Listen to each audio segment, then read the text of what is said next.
이 시간 우리에게 주시는 하나님의 말씀은 사도행전 4장 13절에서 22절입니다. 하나님의 말씀을 봉독합니다. 그들이 베드로와 요한이 담대하게 말함을 보고 그들을 본래 학문 없는 범인으로 알았다가 이상히 여기며 또 전에 예수와 함께 있던 줄도 알고 또 병 나은 사람이 그들과 함께 서 있는 것을 보고 비난할 말이 없는지라 명하여 공회에서 나가라 하고 서로 의논하여 이르되 이 사람들을 어떻게 할까?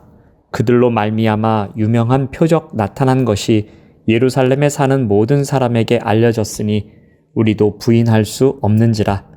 이것이 민간에 더 퍼지지 못하게 그들을 위협하여 이후에는 이 이름으로 아무에게도 말하지 말게 하자 하고 그들을 불러 경고하여 도무지 예수의 이름으로 말하지도 말고 가르치지도 말라 하니 베드로와 요한이 대답하여 이르되 하나님 앞에서 너희의 말을 듣는 것이 하나님의 말씀을 듣는 것보다 옳은가 판단하라.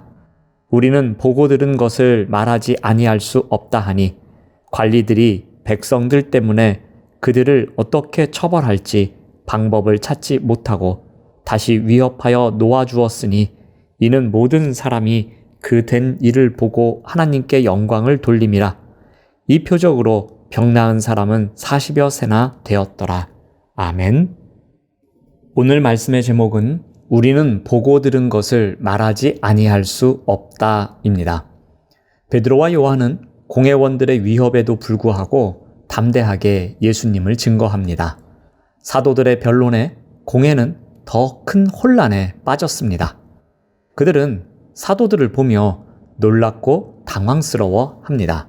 13절 말씀을 봅니다.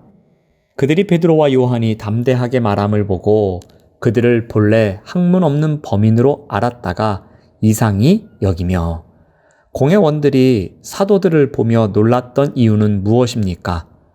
그들을 본래 학문 없는 범인이라고 생각했기 때문입니다. 여기서 학문 없는으로 번역된 단어는 랍비 교육을 받지 않았던 자라는 의미입니다. 그런데 공회원들이 반박할 수 없을 정도로 구약 성경을 통해 예수 그리스도를 증거합니다. 또한 범인으로 번역된 단어도 지식이나 활동의 어떤 분야에서 조직적인 정보나 전문성을 획득하지 않은 사람을 말합니다. 공회원들이 놀랐던 이유가 무엇입니까? 랍비의 교육을 받지도 않아 조직적이거나 전문적인 지식이 없는 베드로와 요한이 이 나라의 최고 법정인 산헤드린 앞에서 그렇게 확신 있게 말할 것이 놀라운 것이었습니다. 그렇다면 사도들이 이와 같이 예수 그리스도에 대해 담대하게 선포할 수 있었던 근본적인 비결이 무엇입니까? 우리 8절에서 찾아볼 수 있습니다.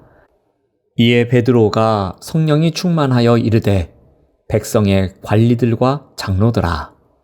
베드로가 성령이 충만했기 때문입니다. 당시 랍비들이 받는 높은 수준의 교육은 받지 못했습니다.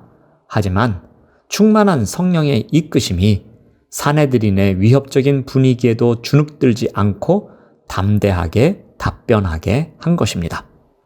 더군다나 베드로는 유명한 표적을 나타냈습니다. 이미 예루살렘에 사는 모든 사람에게 알려졌습니다. 공회는 사람들을 통해 나타난 표적이 너무나 확실했기에 그들을 처벌하지 못합니다. 그래서 사도들을 공회에서 나가라고 합니다. 그러나 그저 공회에서 풀어주는 것으로는 그들로 인해 백성들이 믿음을 갖게 되는 문제가 해결되는 것이 아니었습니다. 더 많은 사람들이 개종할 것을 염려하는 공회원들은 더 이상 민간에 더 퍼지지 못하게 사도들을 경고합니다. 18절 말씀을 봅니다. 그들을 불러 경고하여 도무지 예수의 이름으로 말하지도 말고 가르치지도 말라 하니 공회가 선택할 수 있는 유일한 조처였습니다. 그들이 진리를 따라 사람들을 가르치고 다스리는 자들이라면 이런 판단을 했을 리가 없습니다. 이들은 그저 백성을 윽박지르고 위협하는 방식으로 다뤄왔습니다. 그들은 고통받고 있는 사람은 눈에 들어오지도 않았습니다. 예수님의 이름으로 인해 그가 치료를 받아 그를 통해 하나님의 이름이 영화롭게 되는 것에도 관심이 없었습니다. 그저 그들은 자신들의 권력과 영향력을 지키는 것에만 관심이 있었을 뿐입니다. 베드로와 요한은 공회의 위협과 회유에 어떻게 맞섭니까? 단호하게 말합니다. 우리 19절에서 20절 말씀을 봅니다. 베드로와 요한이 대답하여 이르되 하나님 앞에서 너희의 말을 듣는 것이 하나님의 말씀을 듣는 것보다 옳은가 판단하라. 우리는 보고 들은 것을 말하지 아니할 수 없다 하니. 베드로와 요한은 크게 두 가지를 말합니다. 먼저 공회원들의 말을 듣는 것보다 하나님의 말씀에 순종하는 것이 옳다고 선포합니다. 왜 그렇겠습니까? 세상 권력자들의 권세보다 하나님의 권세가 더 크기 때문입니다. 세상 권력자들의 기한이 한정되어 있지만 하나님의 권세는 영원하기 때문입니다. 그래서 사람들의 말을 듣는 것보다 하나님의 말씀을 듣는 것이 더 옳다고 선포합니다. 두 번째로 사도들은 우리가 보고 들은 것을 말하지 아니할 수 없다라고 선언합니다. 사도들이 보고 들은 것만큼 더 확실한 증거는 없었습니다. 이 확실한 증거를 두고 말하지 않을 수 없다는 것입니다. 그들이 보고 들은 것은 무엇이겠습니까? 바로 예수님이었습니다. 예수 그리스도의 죽으심, 부활하심, 그리고 승천하심, 곧 복음에 대한 모든 것이었습니다. 복음에 대한 확실한 증거가 있었기에 어떠한 채찍에도 포기할 수 없었습니다. 결국 공회원들은 어떻게 합니까? 21절 말씀을 봅니다.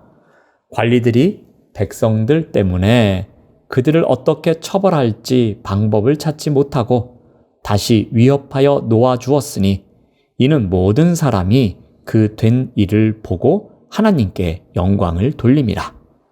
사도들의 담대한 선포가 마음에 들지 않았습니다. 하지만 공회원들은 그들에게 어떠한 처벌도 내릴 수가 없었습니다. 그래서 결국 그들을 놓아줍니다. 그들이 선택할 수 있는 유일한 방법은 또다시 위협하는 것뿐이었습니다. 초대교회에 일어난 대부분의 박해는 유대교에 의한 핍박이 많았습니다. 사도들이 전하는 기독교가 구약 성경을 온전히 계승한 정통성을 지녔음에도 불구하고 오히려 구약을 취하고 싶은 것들만 부분적으로 취하여 그 의미를 곡해한 유대인들이 핍박하고 있었습니다. 이와 같은 핍박에 사도들은 어떻게 대응합니까? 사도들은 담대히 곧은 길을 걸어갑니다. 다시는 예수님의 이름을 말하지도 가르치지도 말라는 공회원들의 위협에 사도들은 다음과 같이 답변합니다. 너희 말과 하나님 말씀 중 누구 말을 듣는 것이 옳으냐 반문합니다. 또한 우리는 보고 들은 것을 말하겠다라고 단호하게 선언합니다.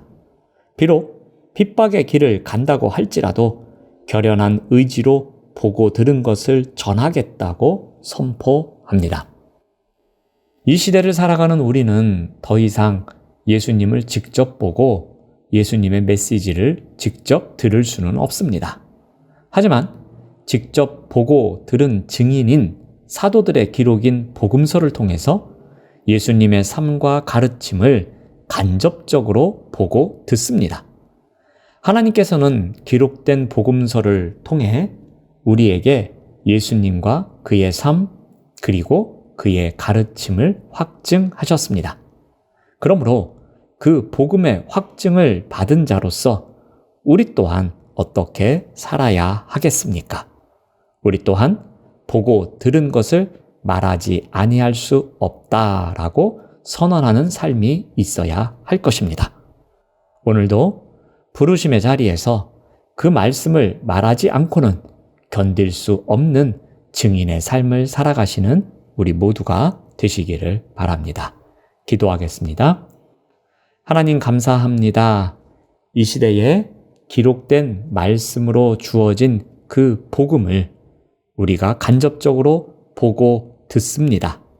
그 말씀을 말하지 않고는 견딜 수 없는 증인의 삶을 살아가도록 인도하여 주시옵소서. 예수님의 이름으로 기도드립니다. 아멘.